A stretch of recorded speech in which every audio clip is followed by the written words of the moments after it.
Bows, TKOs, yeah. Bows, TKOs, we got Bows, TKOs, yeah. Bows, TKOs, we got Bows, TKOs, yeah. Bows, TKOs. Bows and TKOs. We are live, episode 100, coming at you on this beautiful Friday afternoon from the Valley.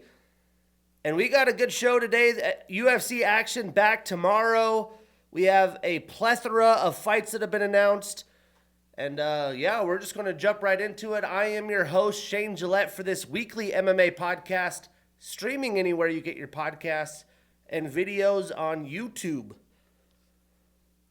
So we have July 12th has really been built out, which I believe is Nashville. We have UFC 318 with some good booked fights and some fights even into August. So kicking it off, we have Ramiz Brahimaj taking on Billy Ray Goff May 31st. They were both supposed to fight this weekend due to visa issues. They're both off the card.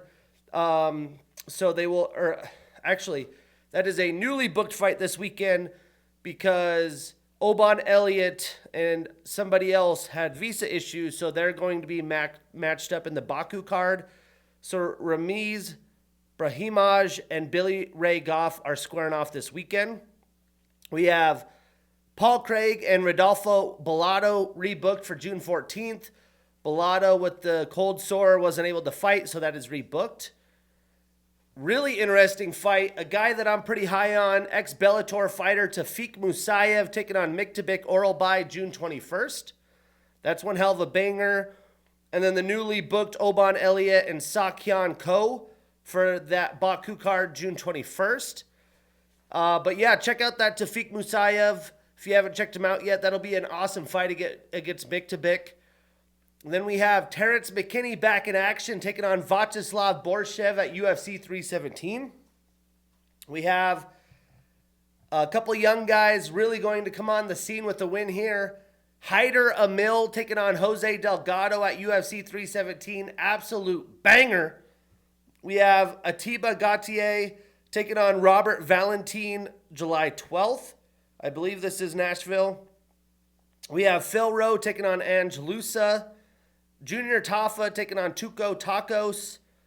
Jake Matthews and Chidi Naquani, as well as Max Griffin and Chris Curtis. And then booked today, Steven Thompson's taking on the up-and-coming Gabriel Bonfim. A big opportunity for Bonfim to be able to showcase his talent.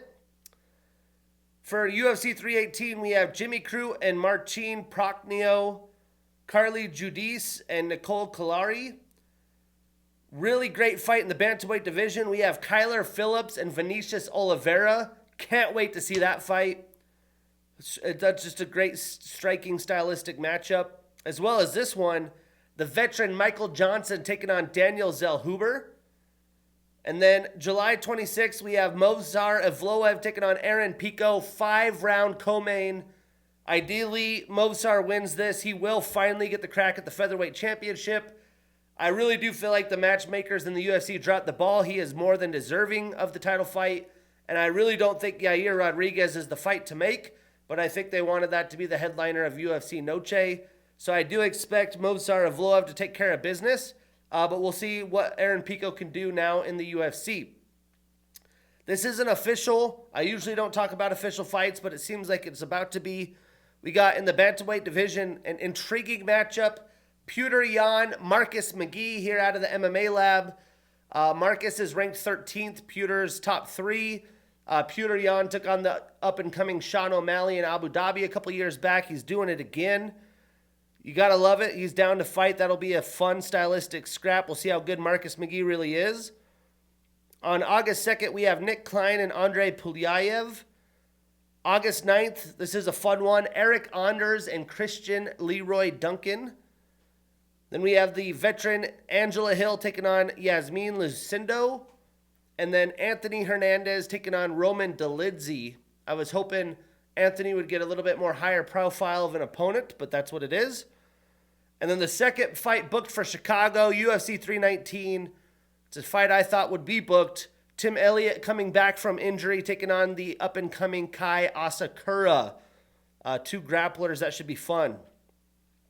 But let's preview this weekend. We got UFC Fight Night Vegas 107. Prelims at 3 p.m. Pacific on ESPN. Main card 6 p.m. Pacific. All of it on ESPN. There has been quite a bit of issues as we're recording this after the weigh-ins. Macy Barber missed weight. The fight will continue. Who else missed weight? Alan Nascimento missed weight. Ketlin Vieira had to do a catch weight with Macy Chiasson. And then we have Trevin Giles hitting his head before weigh-ins. So he's out of his fight against Contender Series alum Andres Gustafsson. But we do have that Billy Ray Goff Ramiz Brahimaj fight. And then Mikel Medeiros got rebooked for later. And it was supposed to be a new fight. That doesn't happen. So we did get a couple fights scrapped. But we're going to kick this sucker off in the prelims. We got Kurt the Hurt Holloway, 38 years old with a 22-9 record, taking on Jordan the Monkey King Levitt.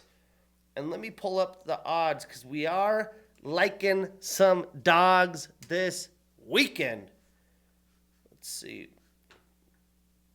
Pull up the odds. Okay. So looking at this fight, I mean, Kurt is a workhorse. He's going to come forward and put it on Jordan. Jordan hasn't fought for a year and a half, so I am interested to see, what he's added to his game, what he's been focused on. Kurt only fought 2 months ago. He did very good against a very tough Alexander Hernandez, so this should be fun. Breaking it down, Kurt is an orthodox fighter. He has a black belt in BJJ. He's the Ultimate Fighter 31 champion. He's a Strikeforce alum, Titan FC alum and former champ, and a Contender Series alum as well. He's on a one-fight losing streak and is 2-2 since 2023. 10 of his 21 wins are via submission, 7 via knockout, so 17 of 21 via finish. Now, Jordan is a southpaw fighter. He has a purple belt in BJJ. He trains out of Syndicate MMA. He's a Tough Enough LFA and Contender Series alum. He's on a one-fight losing streak, 1-1 since 2023. 6 of his 11 wins are via submission, and 2 of his 3 losses are also via submission. So to submit or be submitted. Now, I think Kurt is going to have Jordan on the defense for a majority of this fight.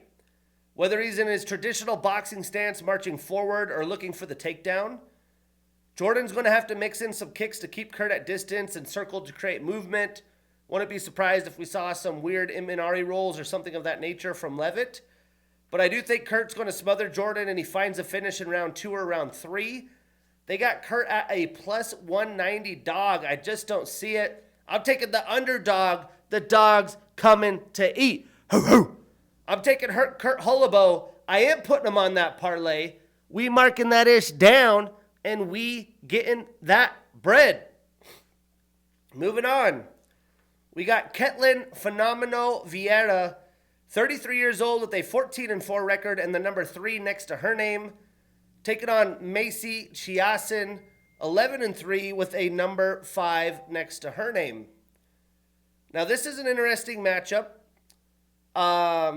Macy is moving up in the bantamweight rankings after fighting at the featherweight division that no longer exists. But due to the weigh-in, they're doing the catch weight at 145. Macy was prepared to make weight, was down to like 138. And Ketlin had to go to the hospital, which I'm assuming means she got an IV. But Macy's looked fantastic in 2024. I think that she's going to grapple and smother Ketlin to a victory. But breaking this down, Ketlin has a black belt in BJJ and judo. She has the highest takedown percentage in UFC women's bantamweight division history at 88.9%. She's tied with Raquel Pennington for most split decision wins in UFC women's bantamweight history at 3. And she's on a one-fight losing streak and is 1-2 since 2023. Now, Macy has a brown belt in BJJ and Krav Maga. She's an Ultimate Fighter alum and champion. She's an Invicta alum. Her last 2 fights have been Performance of the Night. She's on a 2-fight winning streak and is 3-1 since 2022. 3 of her 10 wins are via knockout and 3 via submission. So 6 of her 10 wins are via finish. And she does have a 4-inch reach advantage and a 2.5-inch leg reach advantage. And this fight has since been moved into the second fight of the main card, it looks like. So there has been some changes in the card. But, you know, Ketlin hung in there pretty well against Kayla Harrison. And she defended takedowns pretty well. Clearly, she's done good on her takedown defense with the highest takedown defense percentage. But she's going to have to really be prepared to do that against Macy. I do think Macy's going to have success and have a bunch of control time to wear Ketlin out. If the fight does stay standing for majority of the fight, Ketlin could escape with a close victory. But Macy's hands aren't bad as a striker either. I do expect this to be a close dogfight. But I am taking Macy Chiasson. I am putting her on that parlay. We marking that ish down, and we getting that bread. And I didn't put it in here. An interesting show, episode 1 of The Ultimate Fighter. Daniel Cormier won the coin toss to pick the number 1 weight fighters in each weight class. And then because of that, Chael Sonnen got to match up the first matchup, and he put his number 1 pick against Daniel's. Daniel's a younger striker. Chael's more of a proven guy, LFA champion, been in the UFC before. Chael's guy easily handled the number 1 pick for DC. So DC off to a tough start. But interested to see how the show goes. It was mostly, learning a little bit about the fighters, getting the matchmaking, not a super intense episode, especially with the quick finish. But tough break for DC. Chael didn't like some of the antics that he had, pepping his guy up before the fight because he's a Portuguese speaker. And, he's got to feel good that he got the second pick and he already took out his number 1 pick.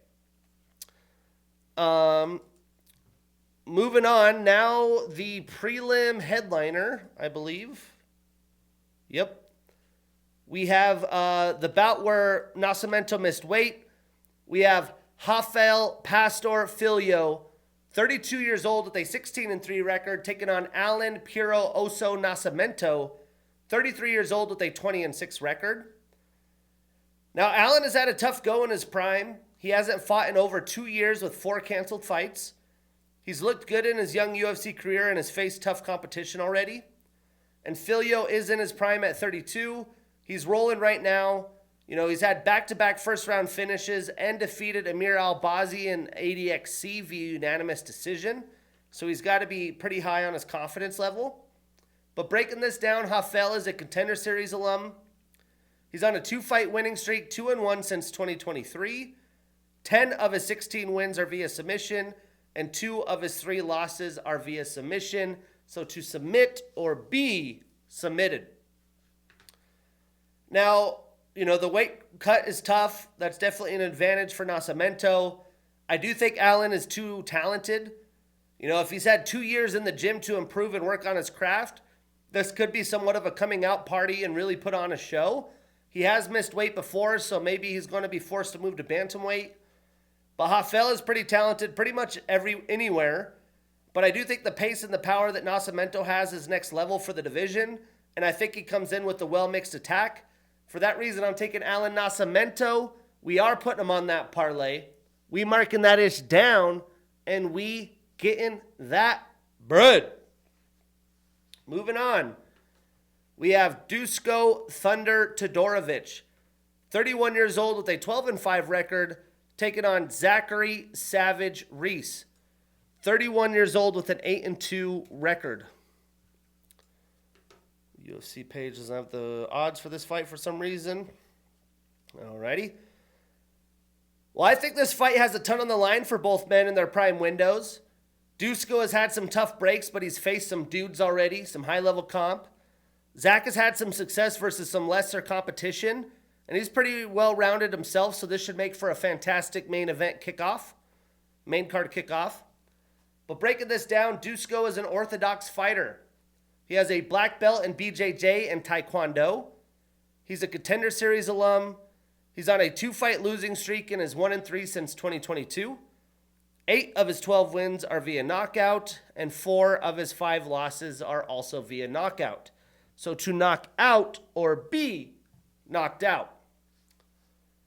Now, Zach is a Fury UFC and Contender Series alum. He's on a 1-fight losing streak and is 3-2 in the UFC. 5 of his 8 wins are via knockout, and both of his losses are also via knockout. So to knock out or be knocked out. And he is rocking a 3-inch reach advantage and a 4-inch leg reach advantage. Now, this is the moment that Dusko can save his UFC career. I do think he's talented enough to do so. I think he's going to look to clinch, grapple, mix things up versus Zach to get the job done. And with so much being on the line for both men, I do expect fireworks in this fight, and I expect a finish. But I am taking the underdog. I'm taking Dusko Todorovic, the dog's coming to eat. Ho, ho. I will not put this on any parlays. I might put him on an underdog parlay for fun. Right now, he is a plus 170 or better dog. Fun dogs on this one. Moving on, we have Dustin the Hanyak Jacoby, 37 years old with a 29-1 record, taking on Brunão Lopez, 32 years old with a 14-1 record. Now, this is an interesting matchup. You know, Dustin has fought a lot stiffer competition. He's had a kind of up and down past few years as he enters his back half in his 30s. But Bruno is just now hitting his prime at 32 years old. You know, he's starting to move in his young UFC career. He hasn't been with the promotion very long. But Dustin is a tough matchup.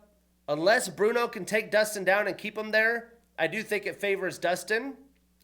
But breaking it down, Dustin has a kickboxing style. He has an orthodox stance. He trains out of Factory X. He's a 2013 and 2016 Glory champion. He's a Cage Fury, World Series of Fighting, Titan FC, Bellator, and Contender Series alum. He's on a 1-fight winning streak and is 2-3 since 2023, and 13 of his 20 wins are via knockout. Now, Bruno is a Jungle Fight, LFA, and Contender Series alum. He's 2-0 in the UFC. 6 of his 14 wins are via knockout, 5 via submission, so 11 of his 14 wins come via finish.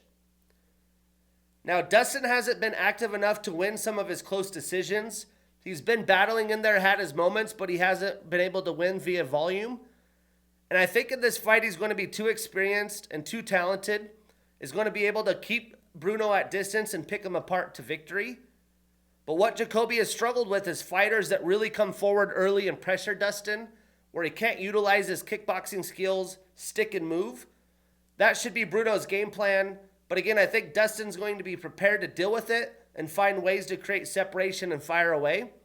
For that reason, I'm taking Dustin Jacoby. We are putting him on that parlay.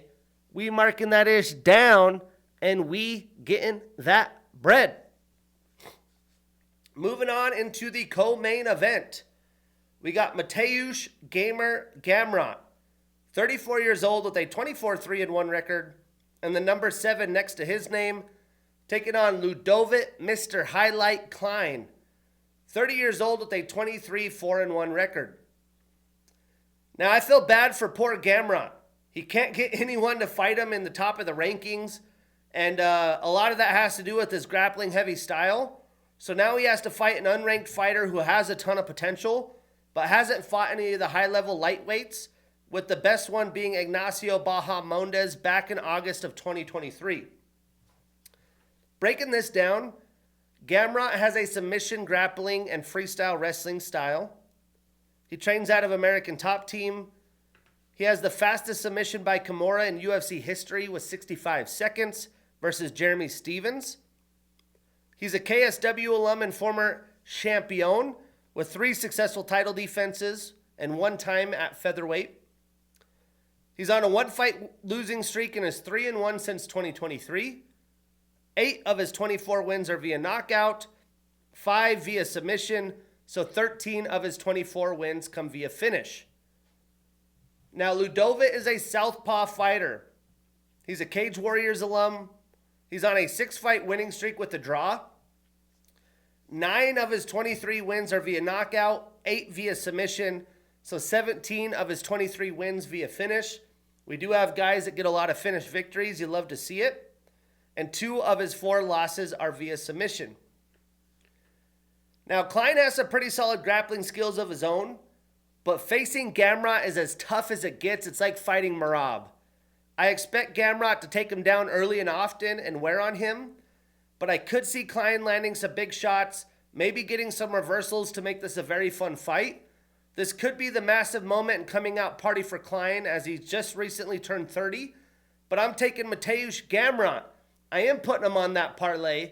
We marking that ish down, and we getting that bread.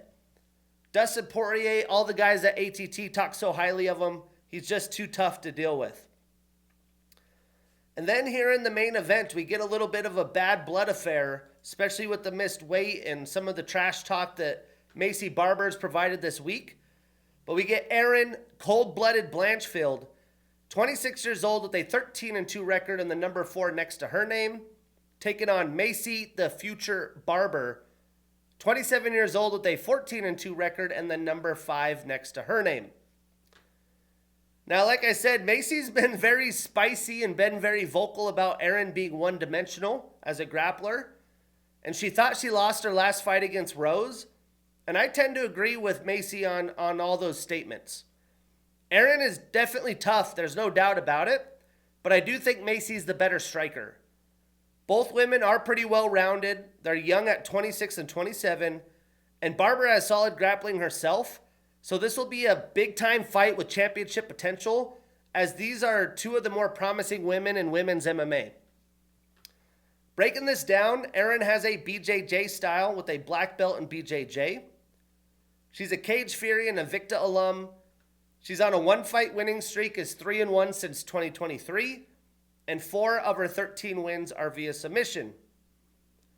Now, Macy has a karate style. She trains at a Team Alpha Male.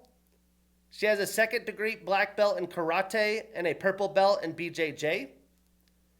She's an LFA and Contender Series alum. She's on a 6-fight winning streak and is 10-2 in the UFC. And 6 of her 14 wins are via knockout. Now, I do think Macy's tenacity as a fighter, really helps her be aggressive. I do think she's going to be aggressive, look to bloody up, cut Erin, and make her bleed.